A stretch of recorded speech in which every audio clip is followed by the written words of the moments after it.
డిండి మండలం రుద్రాయిగూడెం గ్రామానికి చెందిన దొంతినేని భగవంతరావు మృతి బాధాకరమని బీఆర్ఎస్ పార్టీ నల్గొండ జిల్లా అధ్యక్షులు మాజీ దేవరకొండ శాసనసభ్యులు రమావతి రవీంద్ర కుమార్ అన్నారు. గురువారం రుద్రాయిగూడెం గ్రామంలో భగవంతరావు మృతదేహానికి పూలమాలలు వేసి నివాళులర్పించారు. అనంతరం కుటుంబ సభ్యులకు పరామర్శించారు.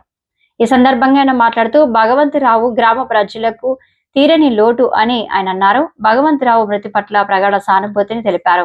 భగవంతరావు ఆత్మకు శాంతి చేకూరాలని భగవంతుడు ప్రార్థించారు. ఆయన వెంట పిఎస్సిఎస్ చైర్మన్లు మాధవరం శ్రీనివాసరావు, పల్ల శ్రీనివాసరెడ్డి, మండల పార్టీ అధ్యక్షులు రాజనేని వెంకటేశ్వరరావు, టీవీఎన్ రెడ్డి, వెల్లుగూరి వల్లభరెడ్డి, మాజీ ఎంపీ మాధవరం సునీత జనార్దన్ రావు, చింతపల్లి సుభాష్, రేటినేని ముత్యప్రావు, మాధవరం జనార్దన్ రావు, ఉప్పుగంటి ప్రశాంత్ రావు, గొడుగు వెంకటయ్య, బొడ్డుపల్లి కృష్ణ, ఎర్ర యాదగిరి, నాగవరం వెంకటేశ్వరరావు, తండు వెంకటయ్య, పత్లావత్ దశ్రునాయక్, నాగవరం రాజ్, తండు చంద్రయ్య, శ్రీనివాసాచారి, గుర్రం సురేష్, చరణ్ తదితరులు ఉన్నారు.